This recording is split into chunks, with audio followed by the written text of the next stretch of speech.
doesn't matter. Gotta keep moving on.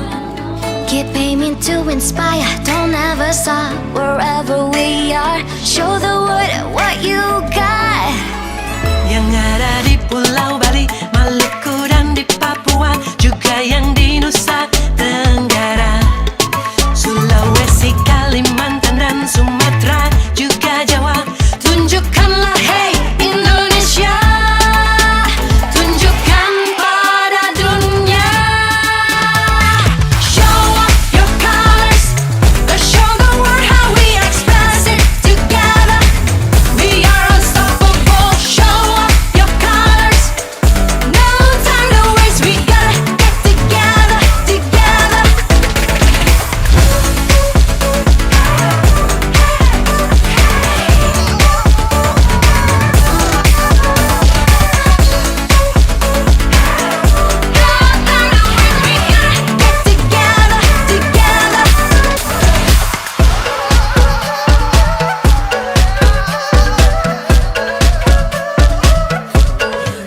Yang ada di Pulau Bali, Maluku dan di Papua, juga yang di Nusa Tenggara, Sulawesi, Kalimantan dan Sumatera, juga Jawa.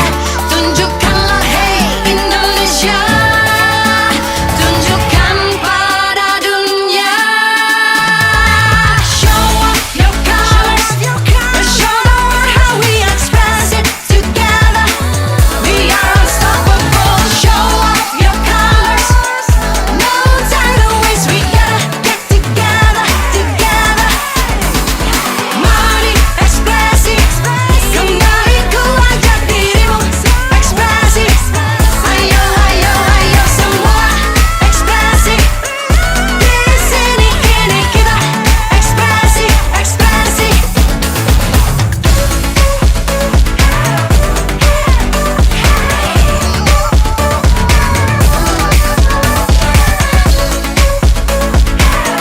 Di sini ini kita ekspresi, ekspresi.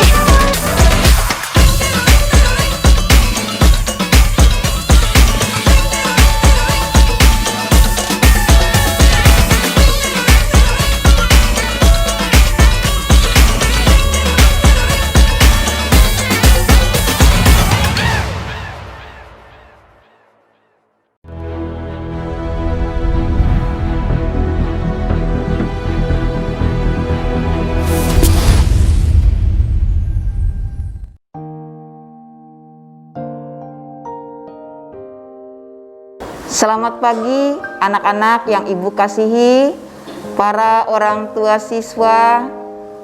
Kita akan memasuki MPLS hari kedua, diawali dengan kontemplasi, dengan mendengarkan firman Tuhan dan renungan, dan kita akan berdoa bersama-sama. Mari kita siapkan hati kita untuk mendengarkan firman Tuhan. Dalam nama Bapa dan Putra dan Roh Kudus. Amin. Tuhan beserta kita. Inilah Injil Yesus Kristus menurut Santo Yohanes. Dimuliakanlah Tuhan. Pada hari pertama minggu itu, pagi-pagi benar, ketika hari masih gelap, pergilah Maria Magdalena ke kubur itu, dan ia melihat bahwa batu telah diambil dari kubur. Tetapi Maria berdiri dekat kubur itu dan menangis. Sambil menangis, ia menjenguk ke dalam kubur itu, dan tampaklah olehnya dua orang malaikat berpakaian putih, yang seorang duduk di sebelah kepala dan yang lain di sebelah kaki di tempat mayat Yesus terbaring. Kata malaikat-malaikat itu kepadanya, "Ibu, mengapa engkau menangis?" Jawab Maria kepada mereka, "Tuhanku telah diambil orang, dan aku tidak tahu di mana ia diletakkan." Sesudah berkata demikian, ia menoleh ke belakang dan melihat Yesus berdiri di situ, tetapi ia tidak tahu bahwa itu adalah Yesus. Kata Yesus kepadanya, "Ibu, mengapa engkau menangis? Siapakah yang engkau cari?" Maria menyangka orang itu adalah penunggu taman, lalu berkata kepadanya, "Tuan, jikalau Tuan yang mengambil dia, katakanlah kepadaku di mana Tuan meletakkan dia, supaya aku dapat mengambilnya."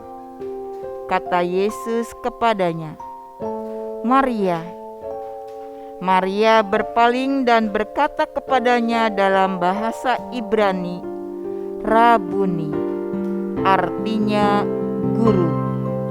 Kata Yesus kepadanya, "Janganlah engkau memegang aku, sebab aku belum pergi kepada Bapa, tetapi pergilah kepada saudara-saudaraku dan katakanlah kepada mereka bahwa sekarang aku akan pergi ke Bapakku dan Bapamu, kepada Allahku dan Allahmu." Maria Magdalena pergi dan berkata kepada murid-muridnya, "Aku telah melihat Tuhan," dan juga bahwa Dia yang mengatakan hal-hal itu kepadanya. Demikianlah sabda Tuhan. Mari kita renungkan apa yang tadi kita dengar dari kitab suci, supaya kita lebih untuk memahami atau mengerti apa yang disampaikan di dalam bacaan tadi. Anak-anak yang terkasih, hari ini gereja memperingati pesta Santa Maria Magdalena sebagai salah satu perempuan istimewa.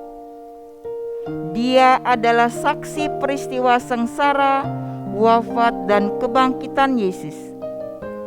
Dialah yang diutus Tuhan untuk mewartakan kebangkitannya kepada para rasul. Injil hari ini mengingatkan bahwa Maria Magdalena pergi ke makam Yesus pada saat pagi-pagi benar, ketika hari masih gelap. Kegelapan ini merupakan simbol keadaan batin Maria Magdalena yang hancur karena kehilangan guru dan Tuhannya. Namun kegelapan itu perlahan berganti menjadi terang. Maria Magdalena bertemu dengan Yesus yang menampakkan dirinya. Maria melihat Tuhan, namun ia tidak menyadarinya bahwa ketika Yesus bertanya, "Siapakah yang engkau cari?" Maria masih belum menyadari bahwa yang ada di depannya adalah Yesus sendiri. Inilah cerminan hidup kita yang seringkali berusaha mencari Tuhan, namun tidak menyadari bahwa Tuhan selalu hadir dalam kehidupan kita.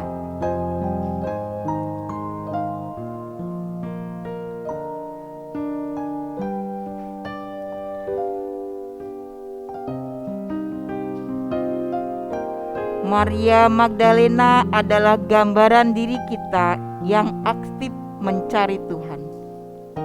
Sebenarnya Dia tidak jauh, tetapi kitalah yang kurang peka. Yesus mengutus Maria Magdalena untuk mewartakan kebangkitannya kepada para muridnya. Yesus ingin agar Maria membangun iman para rasul lainnya. Tak hanya Maria Magdalena, kita pun diutus Tuhan untuk membangun iman sesama kita.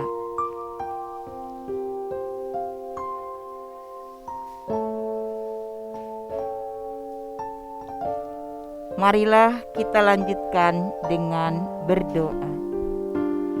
Ya Tuhan, semoga kami yang masih ada dalam kegelapan dapat menemukan seseorang seperti yang dialami Maria Magdalena, terutama pada masa pandemi ini. Kami diberi kekuatan dan rahmat kesehatan. Kami mohon agar kegiatan MPLS hari kedua ini dapat membawa terang untuk memulai tahun ajaran baru 2021-2022.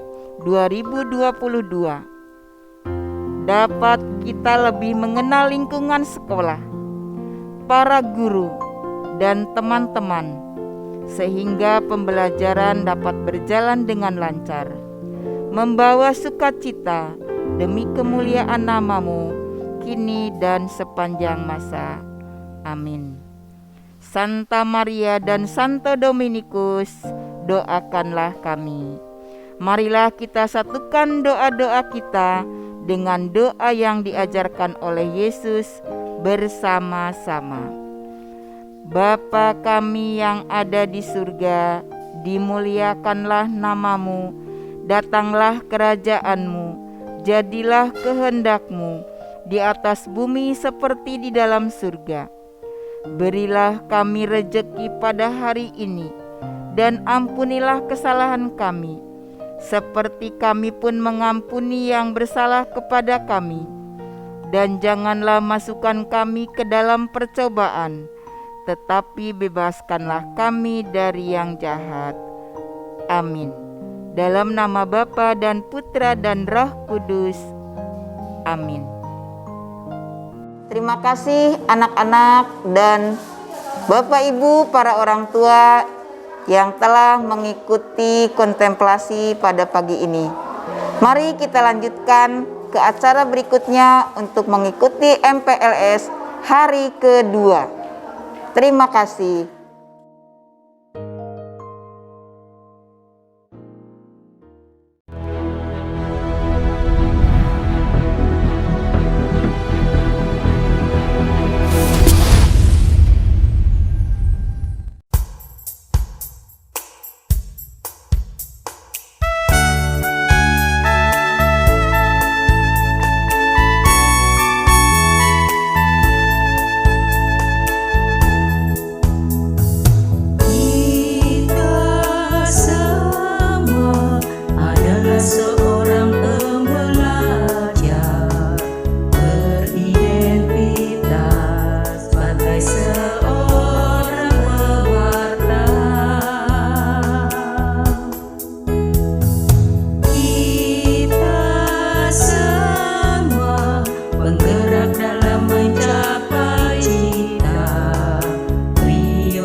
Oke, selamat pagi nih buat anak-anak. Hari kedua MPLS. Wih, tiba-tiba ada Pak Petra. Eits, belum dulu, ntar.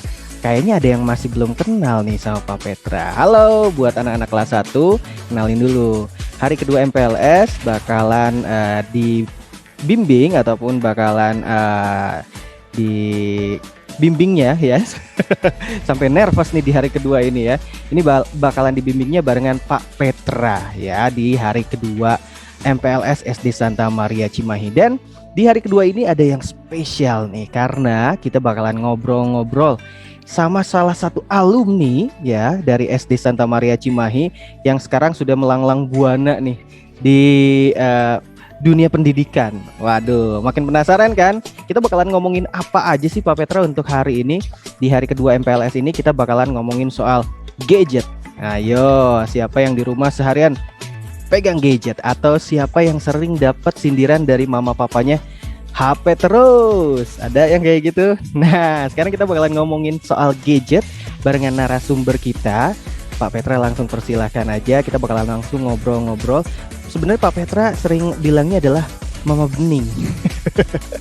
Tapi kita kenalan dulu. Halo, boleh dikenalin dulu nggak nih sama teman-teman dari SD Santa Maria yang sekarang lagi nonton? Halo, selamat pagi Pak Petra, selamat pagi anak-anak, selamat pagi Bapak Ibu yang menemani di rumah. Perkenalkan, saya Maria Alfarania Dita atau biasa dipanggil Dita. Saya adalah alumni dari SD Santa Maria dulu tahun 99. Udah jauh banget ya. Dan sekarang anak saya juga sekolah di SD Santa Maria kelas 2 BM. Iya gitu Pak Petra. Oke, nah itu dia. Ini saya nggak manggilnya Mbak Dita, Bu Dita atau gimana nih? Boleh, Mbak Dita juga boleh. Masih muda Pak Petra? Masih muda ya? Lulusan 99 soalnya ya anak-anaknya. Iya. Oke, nah itu dia. Ini Mbak Dita ini jadi dulu sekolah di SD Santa Maria juga nih anak-anak. Dan setelah menikah punya anak juga. Anaknya sekolah juga di SD Santa Maria. Pertanyaan pertama langsung nanya nih. Suami saya juga alumni SD Santa Maria. Oke. Apa sih kesannya? Punya kesan tersendiri nggak nih? Pada suami alumni SD Santa Maria, sendirinya juga alumni SD Santa Maria, dan sekarang anak sekolahnya di SD Santa Maria. Punya kesan tersendiri? Ya, jadi dari dulu yang kami rasakan ya, sekolah di Maria itu disiplin, kemudian menyenangkan karena kan lapangannya luas, fasilitasnya banyak kan, sekolahnya luas, lapangannya besar, terus ada penghijauan, ada pohon-pohon juga di dalamnya, jadi rasanya sejuk gitu kalau sekolah di Maria. Nah, disiplinnya itu sih yang terbawa sampai saya sekarang dewasa. Kita jadi on time, tahu waktu, nggak suka telat gitu, tidak mau mengulur-ngulur waktu. Kemudian puji Tuhannya juga saya sekolah selalu tepat waktu juga, jadi kuliah S1 juga 3,5 tahun, kuliah S2 juga 2 tahun, jadi waktunya terbiasa dengan seperti itu, punya target dan achieve juga bisa dengan baik gitu. Itu yang terbawa sampai sekarang Pak Petra. Oke, berarti dapat bekal dasarnya itu awalnya dari SD Santa Maria ya berarti ya? Iya, dan selalu melibatkan Tuhan dalam kehidupan kita sehari-hari ya. Oke. Nah, tadi kan suami Mbak Dita ini alumni sini, terus anaknya juga sekarang sedang sekolah di SD Santa Maria. Emang boleh tahu nggak nih diceritain kegiatan sehari-harinya Mbak Dita ini ada kegiatan apa aja sih? Ya, sekarang saya mengajar Pak Petra, sama kayak Pak Petra, tapi saya nggak ngajar anak-anak, saya ngajarnya kakak-kakak mahasiswa. Saya mengajar di Telkom University, jurusan ilmu komunikasi, ngajar ilmu komunikasi pariwisata, komunikasi bisnis, komunikasi kelompok organisasi, dan lain-lain. Saya juga sudah berpengalaman kerja lebih dari 10 tahun, Pak Petra udah dinas di mana-mana sih gitu, lama di Jakarta juga, tapi sekarang lebih mau membangun, mungkin passion saya juga gitu, suka ngomong sama kayak Pak Petra mungkin ya, tapi saya ngomongnya di kelas gitu, jadi sekarang ngajar, lebih suka ngajar. Oke. Gitu. Jadi Mbak Dita ini lulusan TELU juga ya, Telkom University juga ya? Ya, saya lulusan S1-nya dulu di TELU, S2-nya di ITB. Oke, dan 10 tahun ini pengalaman bekerja di bidang strategic management and human resource. Dan di sini saya lihat ada co-founder dari Pakar Mentari. Ini komunitas atau kayak gimana nih? Oh iya, komunitas untuk investasi. Jadi saya ngajar juga, kalau siangnya saya ngajar mahasiswa, malam-malamnya saya ngajar untuk yang karyawan gitu, untuk yang swasta, ngajar tentang investasi, belajar saham, belajar kripto, belajar reksadana gitu. Jadi gitu Pak Petra, pekerjaannya banyak. Oh iya benar-benar. Makanya kalau saya lihat ini kayaknya dari 24 jam ngabisin apa ya untuk kerjaan ini, kalau bisa diakumulasiin berapa jam tuh biasanya per hari? Enggak sih, kalau kerjaan kita harus balance ya. Yang paling utama itu rumah sih. Yang tetap yang paling utama itu keluarga. Jadi jangan sampai diprotes sama suami sama anak gitu. Oke. Nah kan sekarang nih di MPLS hari kedua ini kita dari SD Santa Maria pengen ngomongin soal handphone ataupun gadget nih. Karena di masa pandemi ini anak-anak lebih banyak megang gadget, lebih banyak megang handphone gitu ya. Entah itu untuk keperluan pribadi, hiburan, atau bahkan keperluan belajar nih. Yang jelas ini jadi kayak mata pisau ya, bisa bermanfaat, tapi bisa juga jadi bumerang seperti itu. Nah kita bakalan ngomongin soal tips atau triks gimana sih kita memanfaatkan sebuah gadget dengan aman dan pastinya harus bermanfaat nih, seperti itu. Banyak banget nih ibu-ibu ya yang bilang ke saya itu kalau ngelihat anaknya pegang handphone mungkin beberapa lama terus bilangnya HP terus. Itu teralami juga atau enggak? Iya ya, kayaknya nggak bisa kita pungkiri zaman sekarang itu gadget udah jadi bagian dari hidup kita ya. Kita mungkin kalau zaman dulu, zamannya saya kecil, nggak perlu risau atau gelisah kalau kita ketinggalan handphone gitu. Tapi kalau sekarang tuh handphone chargernya baterainya udah sedikit, kita udah langsung cari charger. Terus nggak ada kuota pasti udah pada pusing tuh. Nah, saya yakin bukan cuma anak-anak aja yang ngerasa butuh dengan itu, tapi orang tuanya juga. Nah, gimana tips-tipsnya supaya anak-anak nggak terlalu gadget banget gitu? Mungkin sedikit sharing aja gitu. Sebenarnya anak saya juga bukan yang anti gadget. Saya juga nggak mau anak saya ketinggalan zaman. Kita nggak mau dong anak kita yang lain udah pada maju di depan, tapi anak kita malah nggak bisa apa-apa. Ya tetap aja kita kasih, tetapi ada porsinya. Paling klise ya Pak Petra ya, kita batasi sih penggunaan gadget gitu. Misalnya setiap hari itu maksimal berapa lama gitu. Ada yang memang ya, untuk sekolah, terus untuk entertain gitu ya. Entertain kan biasanya anak-anak main games atau YouTube gitu kan. Nah YouTube-nya pun kita harus bantu dengan parentals gitu. Jadi ada YouTube Kids gitu. Saya biasanya yang di handphone anak itu dengan handphone saya berbeda. Yang handphone anak tuh YouTube Kids aja gitu. Jadi memang sudah terkontrol apa sih konten-konten yang bisa tampil di dalamnya gitu. Dan memang dibatasi sih penggunaan waktunya. Jadi sehingga anak-anak nggak terlalu terpaku sama gadget. Dan kalau kita komitmen sebenarnya bisa dilakukan sih. Makanya anak-anak jangan nakal ya, dengerin orang tuanya. Jangan digunakan online learning ini sebagai kesempatan untuk kalian bermain kelamaan gitu. Oke. Selain itu Pak Petra boleh nambahin nggak? Boleh.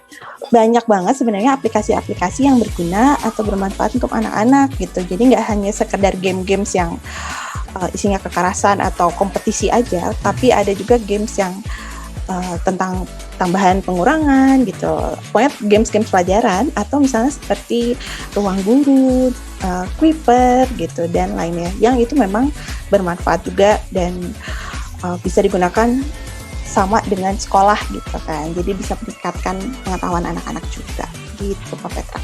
Tapi ini nih ada curhatan dari mama-mama ataupun mama papa gitu yang ada di luaran sana selama masa pandemik ini yang harus mendampingi juga kan anaknya untuk belajar online karena belajarnya langsung dari rumah, nggak datang ke sekolah gitu ya.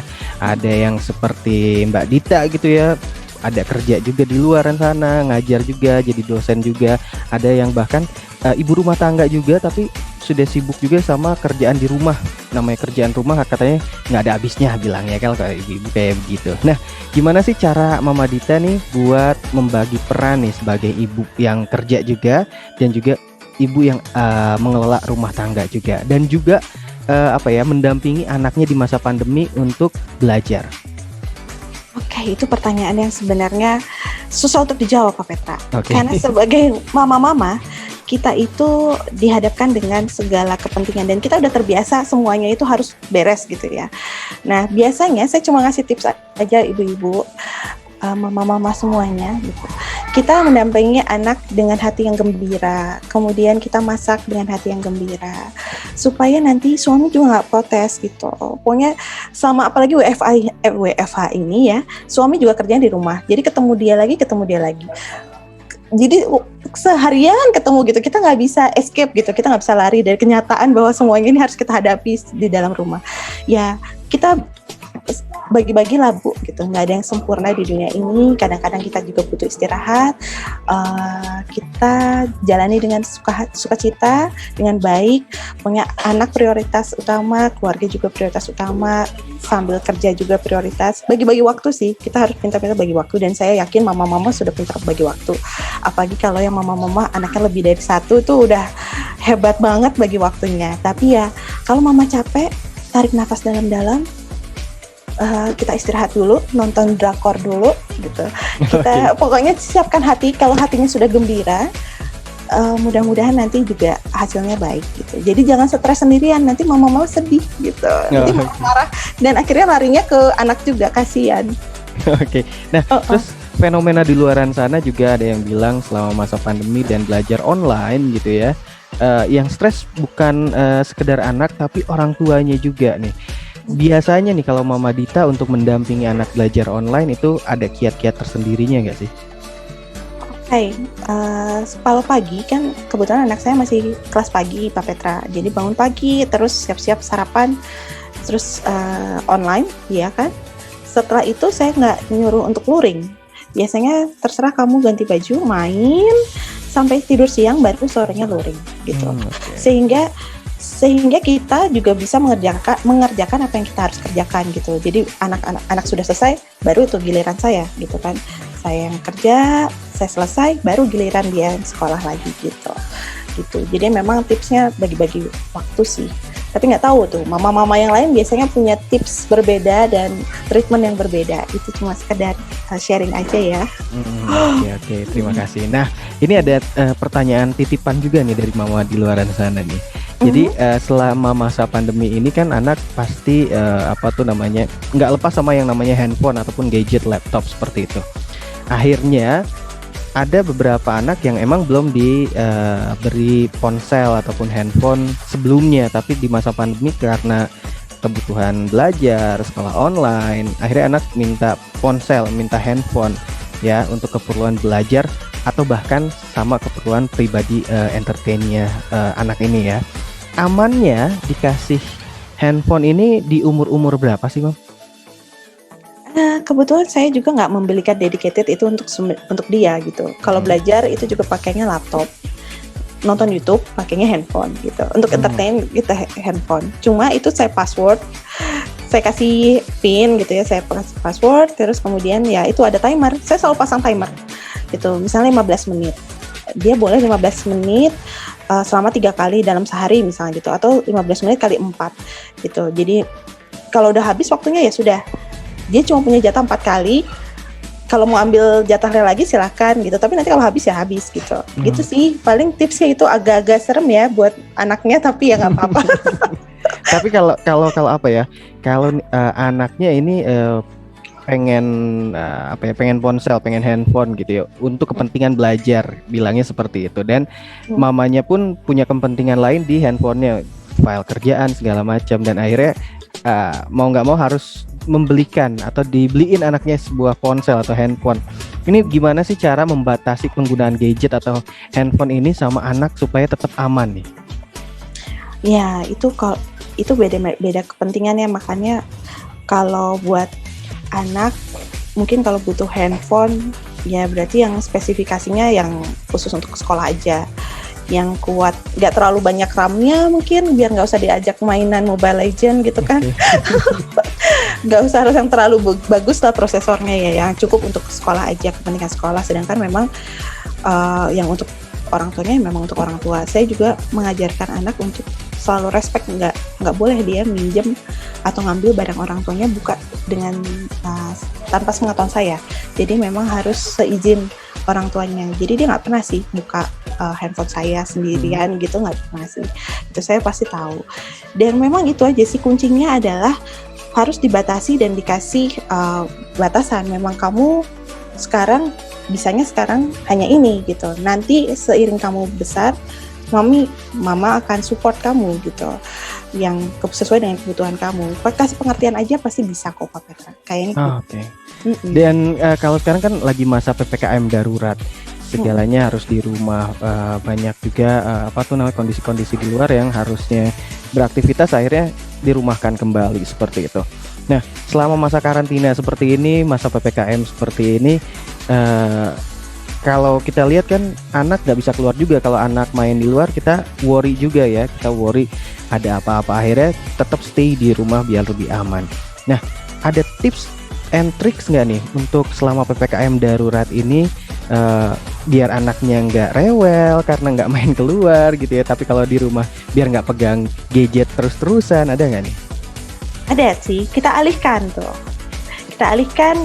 jadi permainan-permainan tradisional. Zaman dulu kita kecil mungkin kita seringnya main monopoli Pak. Nah sekarang udah jarang tuh main monopoli. Kebetulan saya juga jadi cari-cari tuh mana nih monopoli. Akhirnya kita nyetok monopoli di rumah. Kemudian main congklak gitu. Jadi mainan-mainan tradisional yang mereka juga aneh. Ini apa sih gitu? Kok harus pakai kerang-kerang gitu kan? Ya itu kita ada support di rumah mainan itu, kemudian ular tangga, terus kita jadi main masak-masakan, atau dia juga bantu saya. Kebetulan saya suka berkebun Pak Petra, jadi dia suka bantuin saya nyiram tanaman, terus motong-motongin daun-daun yang sudah kuning gitu. Jadi memang aktivitas kita alihkan ke segala hal yang kita bisa lakukan aja, karena dua-duanya butuh escape ya, butuh jalan keluar untuk menangani kegelisahan kita selama masa pandemi ini. Dan sudah berjalan 2 tahun kita nggak kemana-mana ya, buku doang misalnya. Saya juga punya buku di rumah, baca buku, tapi jadi stres juga. Kita alihkan lagi masak, tapi lama-lama bosan ya itu. Kita harus kreatif sih, kita harus kreatif ya. Terus mungkin bisa, saya suka mainan nge-record pura-puranya jadi vlogger gitu Pak. Anak saya suruh gitu. Ya itu selain meningkatkan kreativitas anak, ibunya juga jadi kreatif kayaknya untuk ngedit-ngeditin gitu. Lumayan ini saya jadi selama sekolah di Maria, jadi mama yang menemani sekolah di Maria, saya udah bisa belajar aplikasi mengedit. Oke. Jadi ada nilai plus tersendiri ya? Iya begitu, kayaknya kurang lebih gitu sih Pak. Oke. Nah, tapi kalau kita masih ngomongin soal gadget lagi nih, kan banyak apalagi Android semuanya bisa di-download gitu ya. Tips untuk membatasinya ada apa aja sih? Misalnya tips membatasi, tadi kan membatasi penggunaan, misalnya kalau kita kasih ke anaknya itu di timer ya. Terus ada lagi nggak mungkin pembatasan aplikasi-aplikasi kayak gitu atau gimana? Ya, yang jelas saya pasti kasih password, Pak. Kebetulan apalagi saya sih nggak pakai Android, saya pakainya iOS. Dan maksudnya segala dan langsung bisa beli gitu, Pak. Karena saya sering melakukan pembelian transaksi juga di handphone. Jadi sidik jari saya sih udah dinotis kalau misalnya payment gitu. Nah, ada beberapa mainan games yang sebenarnya butuh verifikasi juga kalau misalnya membeli sesuatu ya. Nah, terus ketika muncul, itu pernah kejadian sih. Ketika muncul, dia bilang, "Mami ini apa ya?" Terus saya bilang, "Loh, oke, ini maksudnya ini butuh untuk pembelian." Maksudnya untung dia juga nggak sengaja, "Mami minta jempolnya," gitu. Kalau saya kasih jempolnya mungkin kita kebayar. Tapi untungnya dia nanya gitu. Dan akhirnya belum sempat saya bayar. Ya itu sih memang kita harus pakai password gitu ya. Kalau misalnya ada aplikasi sidik jari mungkin mending dimatiin aja Bu. Nanti kalau misalnya kalau misalnya diminta jempolnya langsung kebayar lagi. Oh iya benar-benar. Iya gitu. Oke. Nah, tapi kalau untuk sudut pandang dari anak-anak nih ya, kan dari tadi kita sudut pandangnya dari mama-mama dan juga papa-papa di luar sana. Nah, untuk anak-anak nih di masa PPKM darurat yang tadinya pengen sudah belajar secara offline ataupun tatap muka, akhirnya harus belajar tatap maya kembali nih. Ada tips nggak buat anak-anak biar nggak jenuh di rumah aja, biar nggak pegang handphone aja, gadget aja, ataupun biar bisa lebih berekspresi gitu di tahun ajaran baru ini? Anak-anak ini saya coba pendekatan sebagai tante ya gitu. Oke. Tante cuma satu, mungkin kalian bosen banget di rumah, bosen banget tidak bertemu secara langsung dan kadang-kadang nggak ngerti apa sih yang diajarkan oleh bapak ibu guru gitu. Terus kalau misalnya nanya ke orang tuanya marah gitu. Terus kamu jadi bingung mau lari kemana nih gitu. Saya mau gimana? Akhirnya main game gitu. Tapi pesan tante cuma satu, sabar, tetap semangat gitu. Kamu itu emas, dimanapun kondisinya, seperti apapun kondisinya, kamu tetap emas gitu. Jadi kalau misal kamu ada masalah, ada kerikil yang menghalangi kamu gitu, pasti nanti kamu bisa melewatinya gitu. Kalau kamu tekun untuk mengatasinya. Jadi kalau lari lagi bosan atau lagi pusing di sekolah gitu, terus larinya ke handphone itu tidak akan membuat kamu jadi tambah pintar kalau misalnya kamu menggunakannya hanya untuk bermain-main aja gitu. Kamu kalau mau nonton YouTube juga boleh, asal misalnya yang bisa bermanfaat gitu. Kalau kamu suka nonton Zeking gitu, kamu terus mikir, oh kok bisa gini ya caranya, kamu penasaran dan kamu ulik sendiri, nah itu siapa tahu kamu bisa menjadi seperti itu. Kamu suka misalnya Blackpink gitu, kamu suka lagu-lagunya dan terus kamu suka ngedance, kamu nyanyi, itu juga bisa bagus dan bermanfaat untuk kamu. Jadi kalau kamu bosan, kamu butuh hiburan, silahkan lari ke entertainment, boleh gitu. Tetapi jangan batasi hanya untuk nonton gitu. Tetapi kamu explore lagi, kamu cari tahu ini kok bisa begitu ya, kok mereka bisa hebat ya. Kalau kamu bisa terinspirasi dari itu dan kamu termotivasi, siapa tahu itu mendorong kamu untuk kedepannya jadi lebih baik juga. Gitu. Selain gitu ya. Nah, ini kan banyak banget juga anak-anak yang banyak nonton YouTube sekarang, seringnya nonton YouTube ketimbang nonton TV gitu ya. Punya ini nggak punya channel-channel yang recommended buat anak-anak biar lebih nambah talentanya, wawasannya? Wah, variasi banget ya Pak Petra. Sekarang kita kalau di dunia internet kita sudah tidak ada batasan ya, Pak Petra mungkin udah tahu banget sih, kita segala hal bisa kita dapatkan informasinya melalui internet. Tapi misalnya kamu suka sama seseorang, kamu jangan kepingin jadi orang itu, tapi kamu cari tahu kenapa sih dia bisa sukses. Kira-kira dia sukses emangnya cuma bisa nyanyi doang? Pasti ada kerja keras, pas latihannya juga sering, misalnya seperti itu. Atau dia didukung oleh support system yang lain gitu. Jadi kalau channel-channelnya banyak banget variasinya Pak. Kalau di YouTube Kids, saya kurang paham ya, tapi kalau saya juga sebenarnya udah jarang nonton TV sih Pak. Saya nggak bisa kasih channel-channel tertentu kali ya Pak ya, tapi kalau misalnya kamu mengidolakan sesuatu dan kamu pengen tahu, cari sisi positifnya lah, jangan cari yang negatifnya. Kalau saya bilang programmer gitu, gamers yang profesional, itu juga banyaknya kurang bagus sih Pak kalau di Indonesia.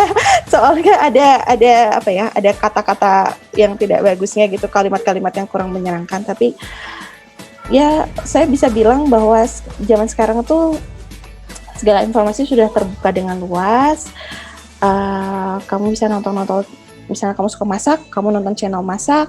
Kamu suka musik, kamu bisa lihat musik-musik. Kamu suka ngedance, kamu bisa lihat juga di YouTube yang dance-dance yang aman untuk ditonton untuk anak-anak ya. Itu channel-channelnya sih saya nggak kurang hafal ya, tapi biasanya ada di YouTube Kids, Pak. Oke. Jadi banyak ya sebenarnya sekarang channel-channel yang edukatif ya, yang isinya adalah sesuatu yang entertaining tapi isinya itu sangat edukatif sebenarnya. Nah, jadi kalau kamu nonton YouTube juga nih, buat teman-teman yang sekarang lagi ada di acara MPLS hari kedua ini, pilih-pilihlah konten-konten yang punya manfaat besar buat kamu. Jangan cuma sekedar nonton doang. Nah, itu dia. Setuju. Oke, nah sekarang kita udah di akhir acara, tapi sebelumnya nih, sebelum kita pamit di sesi talk show ini, Pak Petra mau nanya nih. Pak Petra punya games buat Mama Dita ya. Gamesnya adalah This or That ya. Jadi Mama Dita tinggal pilih nih antara kedua pilihan yang Pak Petra kasih. Oke, siap ya?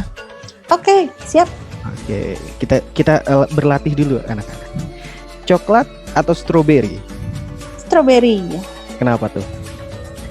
Coklat bikin gendut, Pak. Oke. Biasa mama-mama. Oke. Nasi uduk atau nasi kuning? Nasi uduk. Karena apa? Karena Nasi uduk yang samping sekolahan tuh enak tuh, Pak. Oke. Iya. Iya. Jadi nanti kayak gitu ya, maaf.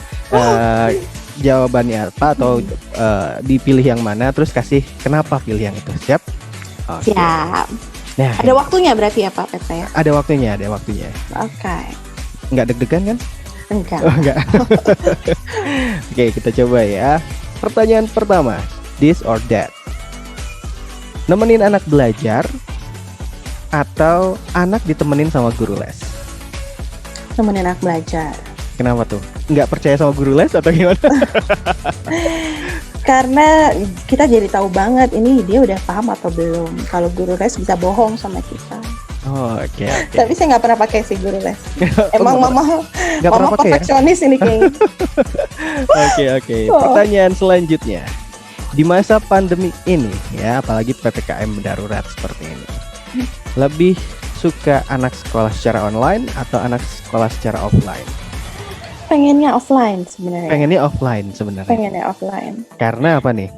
Karena kebutuhan dia bukan akademis aja, tetapi kebutuhan sosial juga. Dia jadi tahu menghormati teman-temannya, nggak berebut mainan, menghormati orang tua dan guru gitu. Di sekolah kan orang tuanya guru ya gitu. Sebenarnya pengennya offline sih, tapi ya begitulah kondisinya, kita tidak bisa menuntut ya, Pak Petra. Oke. Nah, berarti nih kalau di masa pandemik ini ada sesuatu yang hilang kan, kebutuhan sosial dari anak. Ada tips nggak, walaupun belajar online tapi kebutuhan sosial dari anak ini bisa tercukupi? Ini saya sebenarnya bukan orang tua yang sempurna sebenarnya, tapi cuma ngasih sharing aja. Saya selalu jadi teman untuk anak saya sih. Saya pengen ya. Jadi dia ngobrolnya sama saya sih. Kebetulan ada adik sepupunya juga, jadi nggak terlalu sepi-sepi amat di rumah. Jadi suka curhat-curhatan kayak gitu dong? Curhat-curhatan juga, sering cerita. Jadi kalau bisa semuanya terbuka nanti sampai saya besar. Cuma kadang-kadang juga biar dia nggak bosan terus ketemu saya, kadang-kadang saya bawa ke neneknya gitu, nenek mertuanya, mertua saya gitu ya maksudnya. Oke. Kita ke pertanyaan ketiga nih, pertanyaan terakhir. Oke, masih di quiz This or That. Nah, pertanyaan ketiga adalah, lebih pilih mana? Anak dibolehin pakai handphone seharian untuk belajar, full belajar, atau anak dibatasi waktu penggunaan handphonenya untuk belajar? Yang kedua dong, Pak Petra. Jadi harus ada batas ya? Iya dong, kasihan kalau belajar terus, kan kita sendiri nggak suka ya gitu. Tapi kadang ada di luaran sana mama-mama yang lebih memilih, mungkin karena kerjaan, karena apa, itu ngasih anaknya ya udah yang penting kamu belajar, ini handphonenya. Nah, itu fenomena kayak gitu gimana nih? Ada tanggapannya nggak? Saya tidak menyalahkan orang tua seperti itu gitu, karena memang ada kondisi tertentu yang memang akhirnya orang tua itu memutuskan untuk seperti itu gitu. Kadang-kadang anak itu kan juga pinter gitu loh, negosiasi sama mamahnya kan gitu ya. Misalnya ya kalau dikasih kepercayaan seharian full, harapan saya mama masih punya waktu untuk dia pada waktu weekend gitu. Jadi mama juga bisa mengevaluasi sebenarnya emang anaknya bisa beneran belajar nggak sih selama kemarin gitu ya, pas dari Senin sampai Jumat gitu, itu benar-benar memahami nggak sih yang isi sekolah gitu. Jangan-jangan di depannya iya gitu, tetapi sebenarnya enggak gitu. Jadi kita jangan juga acuh gitu sama anak. Anak itu cuma jadi anak-anak sekarang mam gitu. Waktunya cuma sekarang aja ya. Gitu kan nggak akan bisa balik lagi. Oke deh. Ya, jangan sampai kehilangan momen itulah. Nah, itu dia golden moment kalau orang bilang seperti itu. Oke, karena waktunya udah mepet nih, terakhiran nih, ada yang pengen disampaikan nggak buat mama papa yang di luaran sana yang lagi nonton MPLS hari kedua ini, dan juga buat adik-adik kelas 1 sampai dengan kelas 6 nih di masa pandemi ya, apalagi PPKM darurat kayak gini. Anak-anak tetap semangat ya, gitu. Jangan bosen. Jangan sedih, jangan bete, jangan marah sama mamahnya kalau mamahnya negur atau papahnya ngasih tahu. Harus nurut ya, karena mama papa itu juga membantu guru-guru di sekolah untuk nemenin kamu belajar buat kepentingan kamu sendiri, supaya nanti kamu waktu dewasa, waktu besar bisa mencapai cita-cita kamu. Nah, untuk orang tua tetap semangat Bapak Ibu. Kita harus bisa balance semuanya, mencari nafkah untuk keluarga, mencari penghasilan juga, udah capek kerja gitu kan, tetapi harus menambah pekerjaan, yaitu nemenin anak sekolah. Berarti kita udah tahu pekerjaan guru-guru itu juga repot sekali. Kita sangat apresiasi untuk kepada guru-guru. Tetap semangat ngajarin anak-anak. Kita pasti bisa melalui ini semua. Dan jangan paksa anak kita untuk menjadi sempurna, karena kalau kata Einstein, kalau menyuruh ikan untuk bisa berlari cepat seperti kelinci, itu berarti salah gitu. Jadi anak pintar itu bukan pintar dalam semua hal gitu, tetapi pintar dalam bakatnya gitu. Kalau ikan ya memang mungkin dia pintar di dalam air gitu kan. Kalau kelinci mungkin pintar lari. Nah, kita sebagai orang tua adalah mengawasi dan membantu anak itu tumbuh sesuai dengan keinginan dia dan bakat dia. Gitu paling ya, Petra. Nah, bener banget ya. Setiap orang itu punya talentanya masing-masing seperti itu. Ada yang pintar ngomong mungkin seperti kita, tapi ada yang juga pintar yang lain-lain, lari, menyanyi, bikin masakan seperti itu. Jadi jangan sampai minder ya. Wah, saya nggak punya talenta apa-apa. Kamu pasti punya talenta. Seperti itu. Ada anak yang cuman sukanya pukul-pukul meja, ternyata talentanya jadi percussion ya, perkusi kayak gitu kan. Apapun talentamu, show off your talent seperti itu ya. Tepat banget Pak Petra. Oke deh, kalau kayak gitu sebenarnya pengen 2 jam nih, tapi karena di rundown MPLS-nya nggak bisa. Kita harus pamit dulu nih anak-anak. Terima kasih buat Mama Dita. Salam sehat selalu ya. Ya, sama-sama Pak Petra. Oke, terima kasih juga buat anak-anak. Tapi jangan kemana-mana. Abis ini masih ada Miss Mona yang bakalan memandu acara MPLS hari kedua ini sampai nanti ya. Jadi jangan kemana-mana.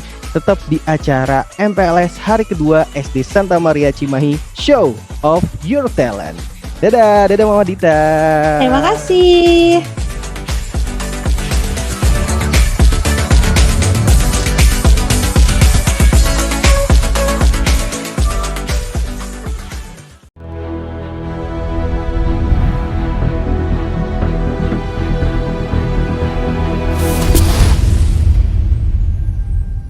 Selamat datang di video tata cara pembelajaran tatap muka terbatas di SD Santa Maria dan SD Santo Yusuf Cimahi.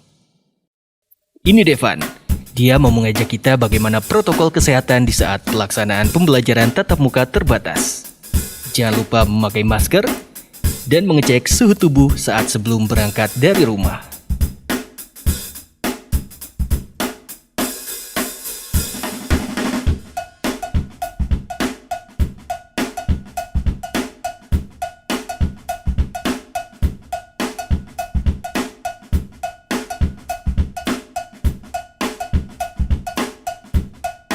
Dan ini Benny. Dia pun sedang mempersiapkan untuk mengikuti pembelajaran tatap muka terbatas di sekolah. Tidak lupa dia membawa hand sanitizer, alat tulis pribadi, masker cadangan, dan membawa bekal terlezat racikan orang tuanya.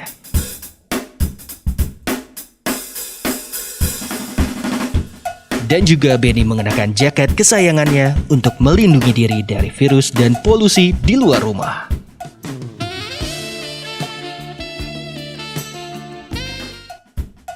Mereka siap berangkat.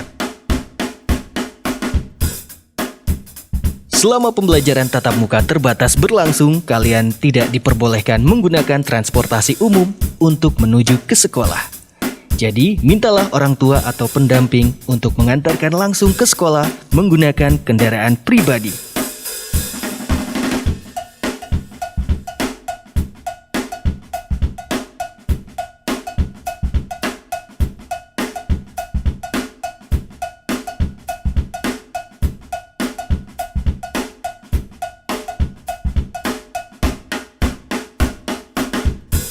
Dan selama pembelajaran tatap muka terbatas berlangsung, pengantar tidak diperbolehkan menunggu di area sekolah.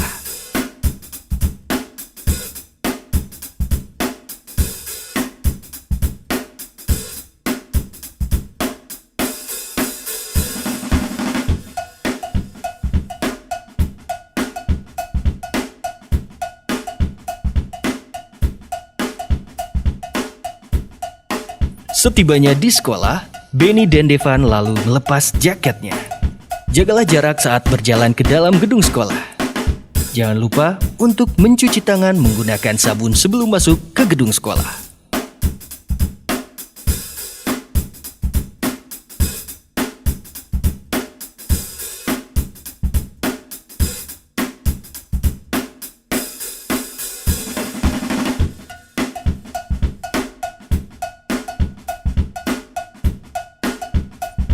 Saat memasuki pintu masuk utama, kalian akan dicek suhu tubuh terlebih dahulu dan setelah itu kalian melaporkan hasil pengecekan suhu tubuh kepada guru yang bertugas. Ingat, selalu berjaga jarak dan hindari kontak fisik.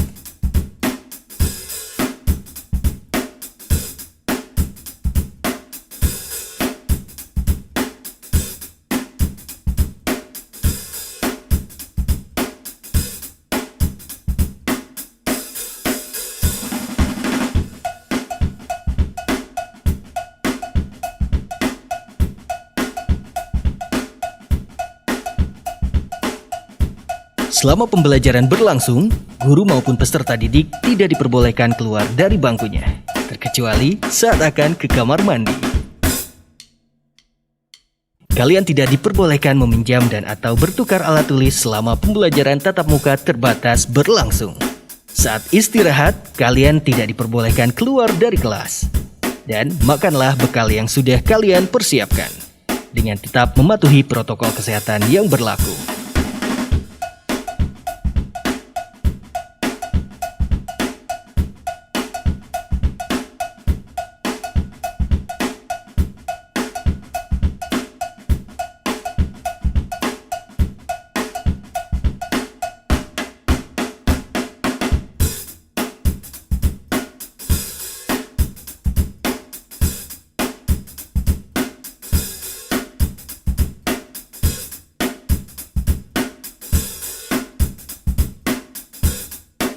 Waktunya pulang. Selalu jaga protokol kesehatan dan jaga jarak, hindari kontak fisik.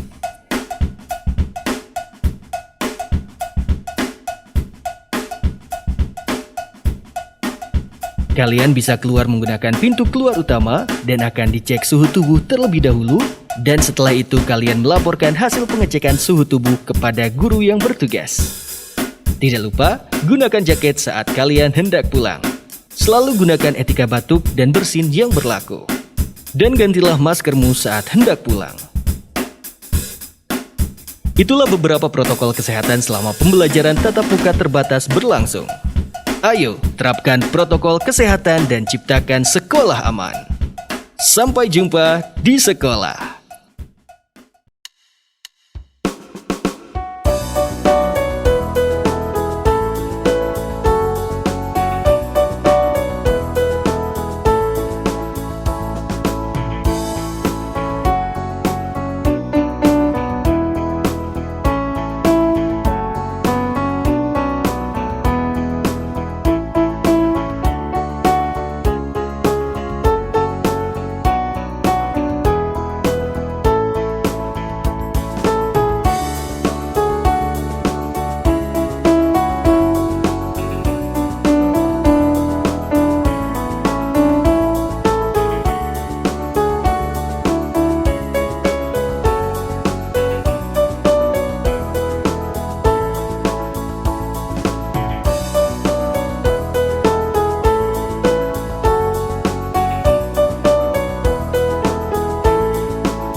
MPLS hari kedua SD Santa Maria tahun ajaran 2021 dan 2022. Oke, kita akan menonton penampilan dari anak-anak SD Santa Maria yang ternyata banyak loh anak-anak talenta dan bakatnya. Yuk kita tonton Show Off Your Talent in Veritas.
Halo teman-teman, nama saya Bani Bimantara, kelas 3 AM. Kali ini Banyu mau mengajak teman-teman belajar sains balon mengembang tanpa ditiup. Siapkan botol kosong, balon, cuka, dan soda kue. Pertama-tama, masukkan cuka ke dalam botol.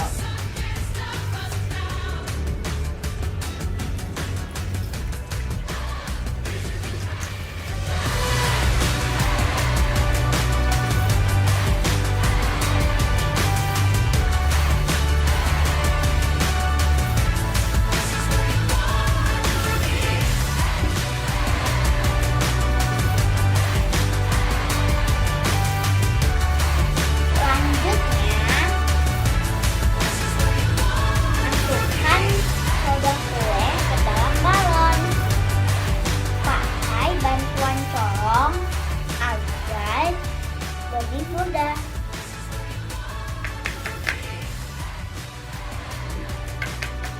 Sudah. Setelah itu, balon dipasang ke mulut botol.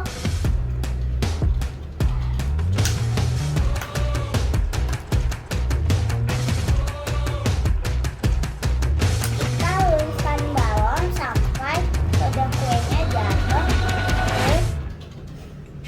ke dasar botol. Ini hasilnya. Tada! Balonnya mengembang.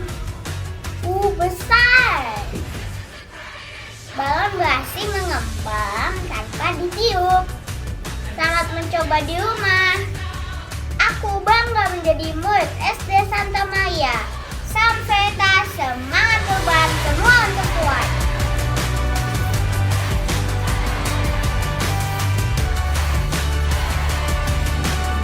Hai, nama saya Evan. Saya bersekolah di SD Santa Maria Baros Cimahi. Saya kelas 4 BM. Saya hobi bermain karate. Saya akan menampilkan kata Pinangyendan.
Ananda Arakananta, saya kelas 6M, saya memiliki talenta bermain piano.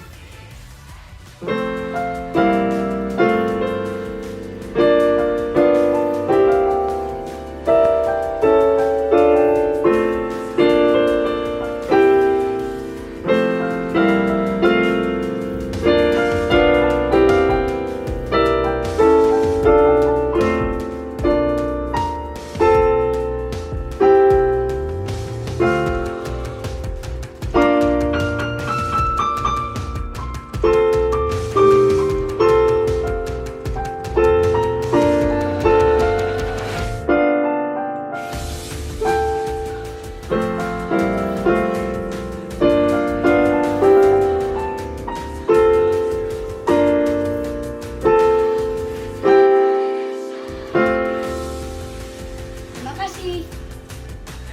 Halo teman-teman, perkenalkan nama saya Selma Dedi Heriawan. Saya bersekolah di SD Santa Maria Cimahi. Saya akan memainkan biola dengan lagu yang berjudul Perfecto Motion dan juga Andantino.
Santa Maria Cimahi. Hobi saya balet. Saya belajar balet di Lily Ballet School. Hari ini saya akan menari Chinese Doll. Selamat menyaksikan.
anak-anak, yuk sekarang kita menyimak dari Pak Aris yang akan menjelaskan tentang blended learning. Apa sih blended learning?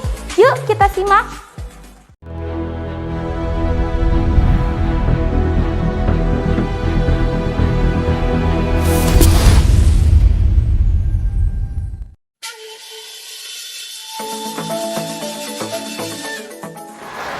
Anak-anak SD Santa Maria yang hebat dan luar biasa. Selamat pagi, perkenalkan nama saya Bartolomeus Riswanto atau dipanggil Bapak Aris.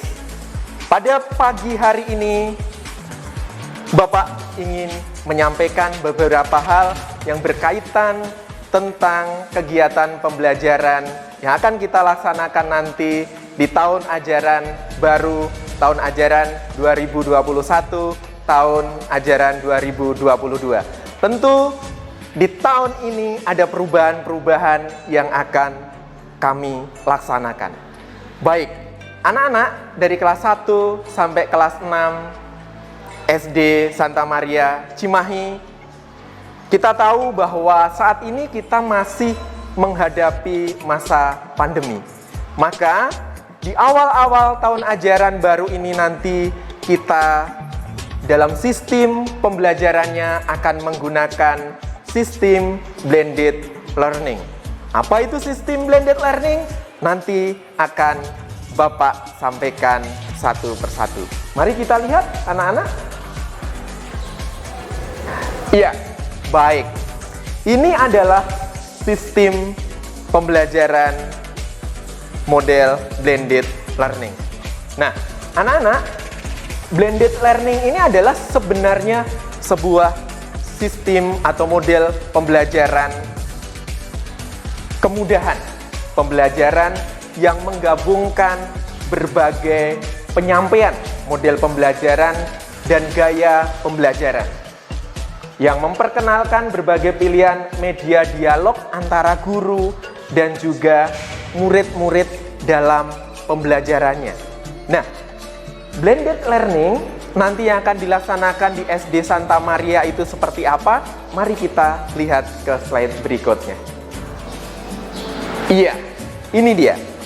Jadi untuk sistem atau model pembelajaran blended learning nanti ada 3 yang akan dilalui oleh anak-anak. Yang pertama adalah tatap maya, yang kedua adalah luring, kemudian yang ketiga ada praktek. Nah, apa itu tatap maya? Nah, nanti tatap maya itu adalah Bapak Ibu guru itu akan menjelaskan materi esensial via virtual. Jadi nanti via Google Meet. Jadi kalau yang kelas 2 sampai kelas 6 yang saat ini pasti tahun-tahun kemarin sudah mengalami. Kemudian nanti untuk anak-anak kelas 1, nah nanti kita akan melalui tatap maya, melalui Google Meet yang akan disampaikan oleh wali kelas dan juga guru bidang studi. Yang pertama, nanti seperti apa penjadwalannya nanti akan Bapak sampaikan satu persatu. Kemudian yang kedua adalah luring. Luring ini apa? Luring ini adalah untuk memperdalam materi esensial yang diberikan tadi pagi, yang sudah disampaikan oleh Bapak Ibu guru tentunya melalui tatap maya tadi pagi, dan akan diberikan luring atau tugas yang nanti akan dikerjakan oleh anak-anak di rumah untuk memperdalam materi. Kemudian praktek. Nah, praktek itu nanti biasanya akan dilaksanakan di hari Jumat.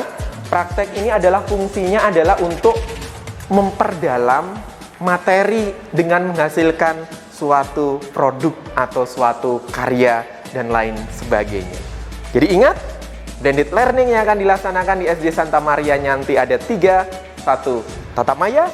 2, apa?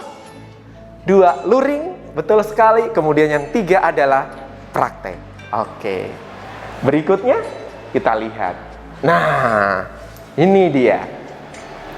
Tatap maya nanti bisa berupa apa sih? Kita lihat di sini. Nah, tatap maya nanti Bapak Ibu guru, wali kelas atau guru bidang itu bisa menyiapkan video pembelajaran. bisa menyiapkan videonya, atau yang kedua juga bisa menyiapkan e-modulnya yang nanti akan dibahas di dalam tatap maya melalui Google Meet. Nanti ini ya. Kemudian yang kedua, luring. Nah, luring ini nanti Bapak Ibu guru itu akan membuat modul atau dalam bentuk e-modul. Kemudian bisa saja nanti selain e-modul itu juga ada soal-soal yang akan diberikan kepada anak-anak. Nah, nanti kalau dalam bentuk e-modul bisa saja itu dalam berupa ringkasan dan seterusnya, anak-anak bisa membaca di rumah kembali. Kemudian kalau ada soalnya, anak-anak bisa untuk mencoba mengerjakan supaya makin paham dengan pembelajaran yang diberikan tadi pagi. Itu. Nah, nanti hasil dari luring ini anak-anak wajib untuk mengupload ke Google Classroom yang sudah disediakan oleh Bapak, Ibu, Guru, Wali kelas. Ya, jadi nanti jangan lupa setelah mengerjakan luring diupload ke Google Classroom. Kalau nanti ada kesulitan dengan mau mengupload Google Classroom, bisa menghubungi wali kelas untuk konsultasi. Ya, baik. Kemudian yang ketiga adalah praktek. Nah, praktek ini nanti bisa gurunya membuatkan lembar kerja rencana proyek ya. Lalu nanti setelah diberikan lembar kerja atau langkah-langkah anak-anak mengerjakan proyek, nanti anak-anak mencoba untuk mengerjakan di rumah ya, dengan batas waktu yang ditentukan oleh guru yang bersangkutan. Bisa 1 minggu atau mungkin bisa juga 3 hari, tergantung guru yang bersangkutan memberikan batas waktu berapa hari. Lalu nanti sama, upload kembali ke Google Classroom juga.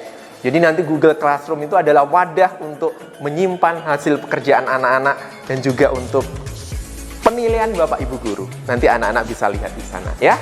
Baik, saya lanjutkan lagi. Oke. Nah, ini sama seperti tadi ya. Nanti kita akan melihat jadwal kelasnya. Itu ada jadwal kelas yang berupa tatap maya, ada berupa luring, dan ada berupa praktek. Mari kita lanjutkan. Nah, ini dia.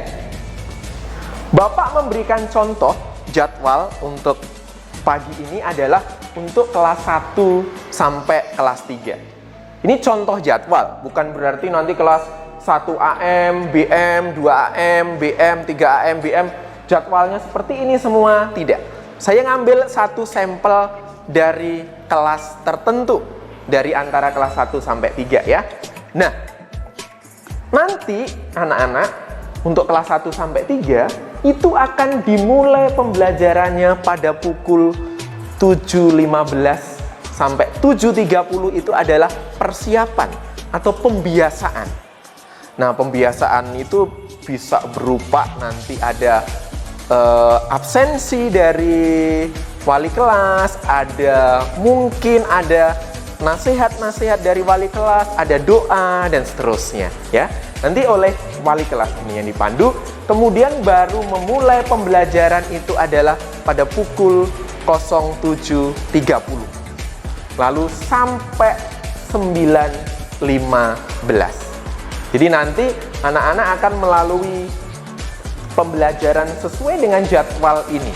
Jadi hari Senin misalkan ada agama, bahasa Inggris, tematik, dan seterusnya sampai hari Kamis. Hari Jumatnya apa Pak? Hari Jumatnya ada praktek ya, ada praktek. Prakteknya itu bisa ada yang bisa seminggu sekali, ada yang bisa 2 minggu sekali ya. Tergantung prakteknya atau proyeknya itu membutuhkan waktu berapa lama. Nah, kalau tatap mayanya itu dari 7.15 sampai 9.15 untuk kelas 1 sampai 3, nanti selesai. Selesai tatap maya dengan Bapak Ibu guru melalui Google Meet. Setelah itu, nanti ada yang disebut dengan luring. luringnya itu siang hari setelah tatap maya. Jadi luringnya itu akan dimulai kalau kelas 1 sampai 3 itu mulai pukul 11. Pukul 11 itu mulai. Bisa dikerjakan tidak Pak nanti pukul 12 atau pukul 2? Bisa. Jadi mulai mengesernya Bapak Ibu guru itu pukul 11. Barangkali di rumah kan ada anak-anak yang, oh Pak, saya itu lebih enak mengerjakan dari pukul 11. Silahkan. Pak, saya lebih suka mengerjakannya pukul 3 sore. Silahkan. Yang jelas, Bapak Ibu guru mulai mengesernya pukul 11. Silahkan anak-anak mengatur waktu masing-masing. Yang terpenting adalah diusahakan hari itu dicoba untuk mengerjakan. Supaya tidak tertumpuk lagi dengan tugas besok ya. Ini untuk kelas 1 sampai 3. Nanti akan di-share oleh wali kelas jadwal secara spesifiknya. Lanjut? Oke. Berikutnya adalah untuk jadwal kelas 4 sampai kelas 6. Nah, berbeda dengan jadwal kelas 1 sampai 3.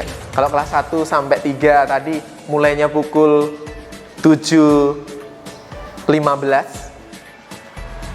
Ini untuk kelas 4 sampai 6 itu dimulai pada pukul 9.45. Ada pembiasaan dulu. Kemudian nanti selesai itu ada yang selesainya kebanyakan itu adalah pukul 11.45. Biarpun kadang-kadang ada satu hari tertentu yang selesainya pada pukul 12.20 ya. Jadwalnya bagaimana Pak? Jadwalnya sesuai dengan hari yang nanti ada yang akan dilalui anak-anak dan Bapak Ibu guru itu. Kemudian setelah tatap maya ada luring juga siangnya. Ini untuk memperdalam. Luringnya kalau untuk kelas 4 sampai 6 itu akan dimulai pada pukul 13. Bapak Ibu guru menge-share-nya pada pukul 13. Ya. Terserah anak-anak mau mengerjakan pukul 2 sore, pukul 3 sore, atau pukul 5 sore. Yang jelas Bapak Ibu guru sudah mulai mengeserkan tugas luring itu pukul 13. Nanti kalau sudah selesai mengerjakan, jangan lupa dikirim ke Google Classroom. Terima kasih. Iya, baik. Anak-anak, kurang lebih itu adalah model pembelajaran blended learning yang akan kita lalui nanti dari kelas 1 sampai kelas 6. Dan saya yakin anak-anak pasti akan selalu siap untuk menjadi anak-anak yang hebat dan luar biasa sebagai anak-anak SD Santa Maria Cimahi. Terima kasih. Salam dari saya, Bartolomeus Riswanto. Salam Veritas.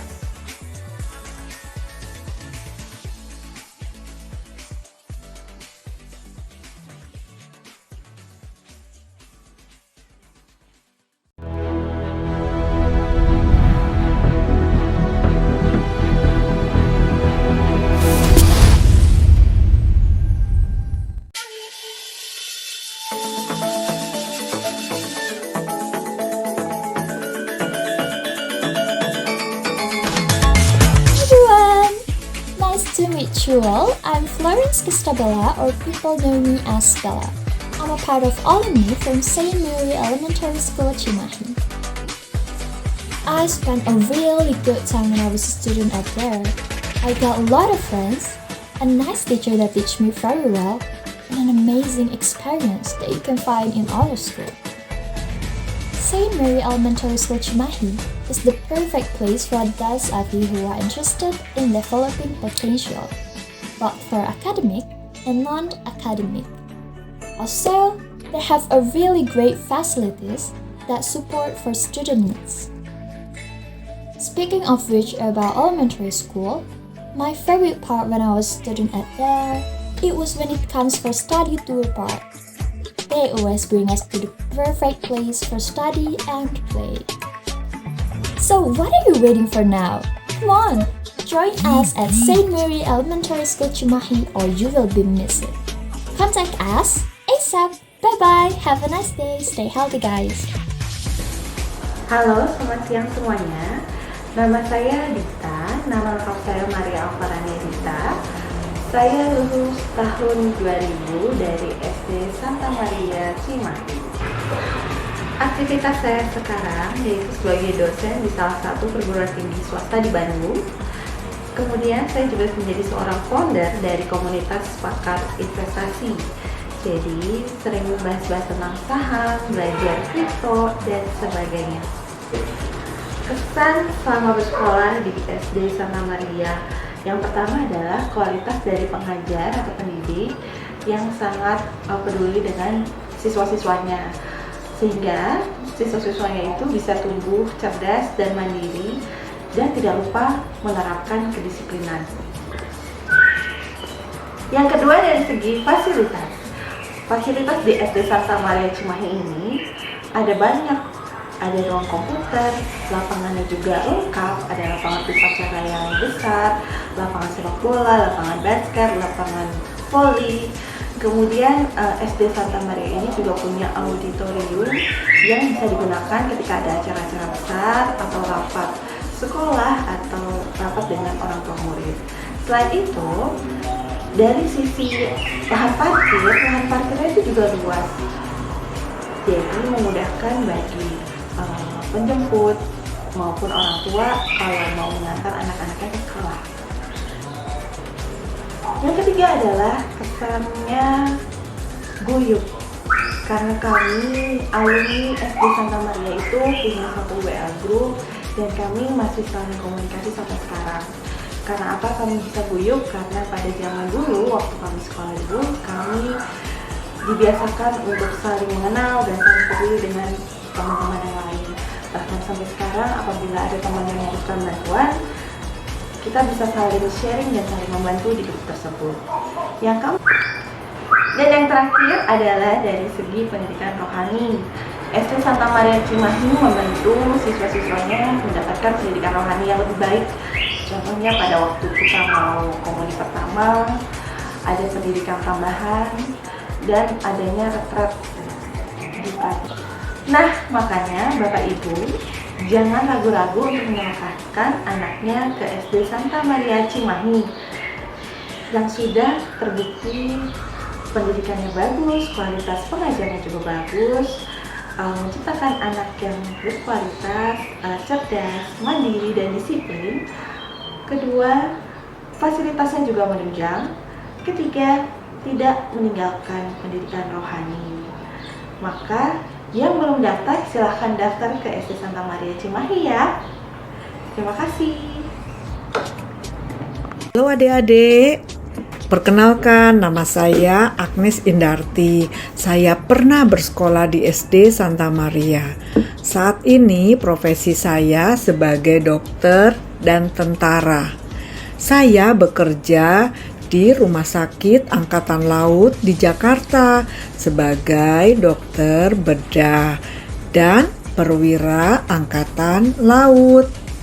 Adik-adik, saat ini masa pandemi. Jangan lupa loh selalu pakai masker dan mencuci tangan. Rajin belajar, semangat terus, dan selalu berdoa. Kepada guru-guru kami dan suster yang terhormat, terima kasih atas support dan bantuan selama saya bersekolah di SD Santa Maria. Saya bangga pernah bersekolah di SD Santa Maria Cimahi. Tuhan memberkati. Halo, nama saya Bulat Lenggoro. Saya alumni SD Santa Maria tahun 1981. Sekarang saya tinggal di Tokyo dan bekerja sebagai profesor pengajar dan peneliti di sebuah universitas negeri di Jepang. Selama lebih dari 20 tahun di jurusan teknik kimia, saya sudah membimbing tugas akhir dari lebih dari 80 insinyur dan juga mahasiswa tingkat pasca sarjana. Mereka kebanyakan orang Jepang dan sekarang mereka bekerja juga di luar Jepang, di Amerika, di Eropa, dan di juga Asia. Di Malaysia dan Indonesia, beberapa dari mereka sekarang bekerja sebagai profesor. Saya masih ingat waktu kelas 6, saya bercita-cita ingin menjadi seorang insinyur. Jadi dalam kesempatan ini saya ingin mengucapkan terima kasih untuk guru-guru pengajar Bu Iing, Bu Bernadette, Pak Heri, Bu Valen, dan lainnya yang tidak bisa saya sebutkan semuanya. Kesan yang paling saya rasakan waktu di SD adalah tentang disiplin, yang saya yakin masih ada sampai hari ini. Saya merasa kedisiplinan itu adalah sesuatu yang sangat penting juga, terutama waktu adanya pandemik seperti sekarang ini. Kedisiplinan yang tertanam di SD itu yang menjadi pegangan saya terus-menerus sampai sekarang. Saya bangga menjadi bagian dari SD Santa Maria, dan pesan saya untuk adik-adik, semangat belajar, tekun, jaga kesehatan, dan bermimpilah setinggi mungkin. Salam Veritas. Halo, saya Romo Hilman dari Kausupan Bandung. Saya alumni SD Santa Maria Cimahi tahun 1981. Selama 6 tahun di SD Santa Maria Cimahi, apa yang menjadi perkembangan hidup saya? Yang menjadi perkembangan hidup saya adalah dalam hal iman. Bagaimana para suster dan guru-guru di SD sana sungguh-sungguh mendidik iman saya untuk tumbuh dan berkembang. Selain itu juga mutu pelajaran yang bagus, dan juga yang paling menarik yang dibutuhkan saat-saat ini adalah bagaimana bersosialisasi dengan baik. Kalau ketiga hal ini ada di dalam kehidupan kita, yaitu iman yang baik dan benar, mutu pendidikan yang bagus, dan juga bersosialisasi, maka kita akan menjadi orang yang berguna baik untuk negara dan masyarakat. Oleh karena itu, saya bersyukur sekali ketiga hal ini saya dapatkan di SD Santa Maria Cimahi. Oleh karena itu, untuk orang tua dan anak-anak, jangan takut untuk bergabung di SD Santa Maria Cimahi, karena kita mendapatkan mutu-mutu pendidikan yang bagus. Selamat berkarya, Tuhan memberkati.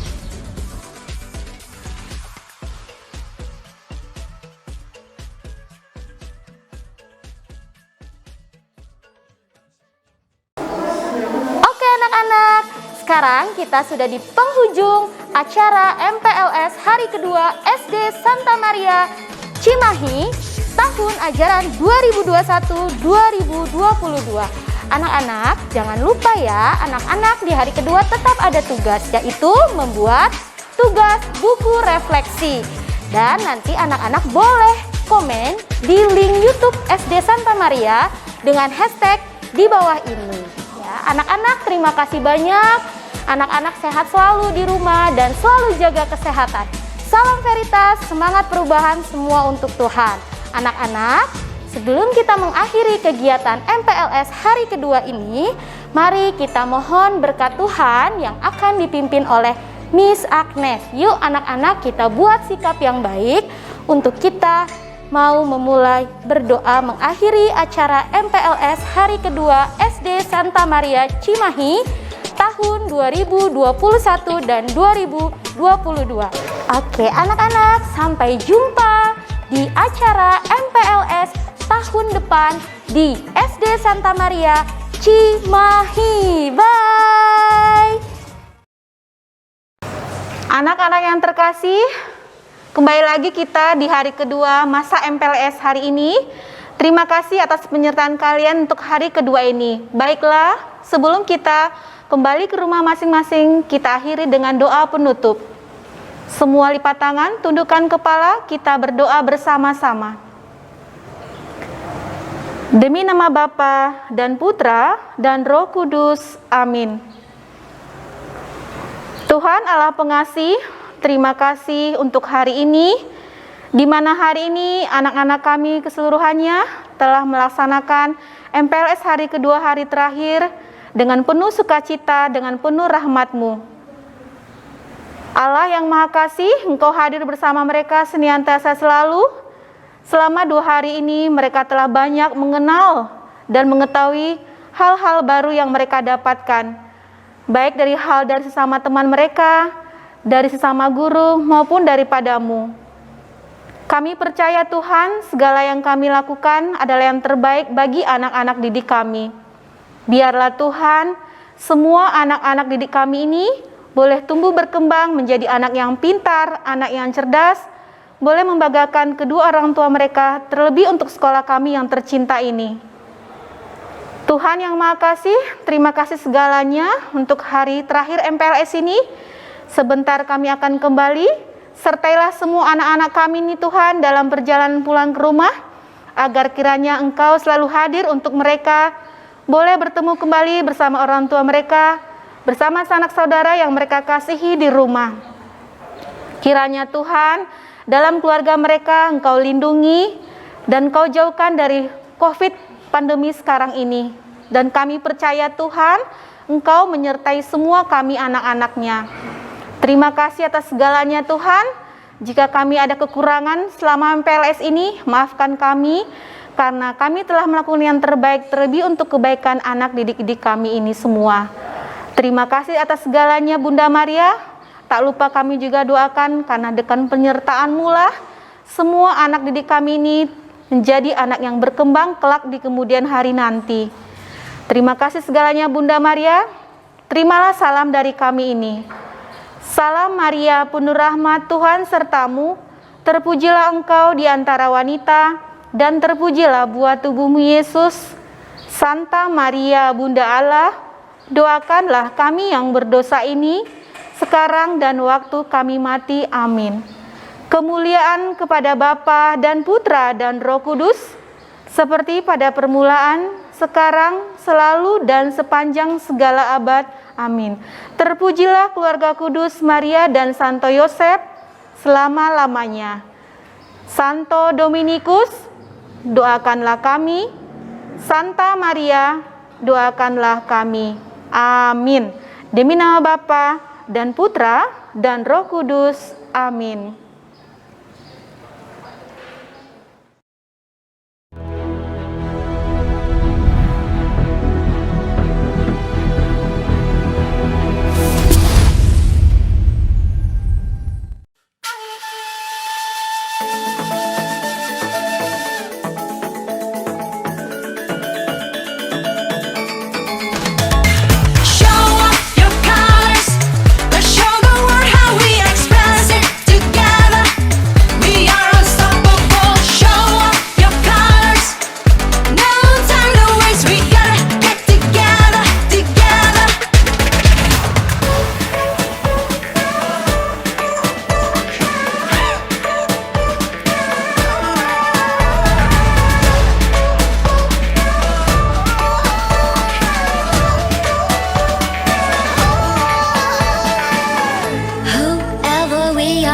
Doesn't matter, gotta keep moving on.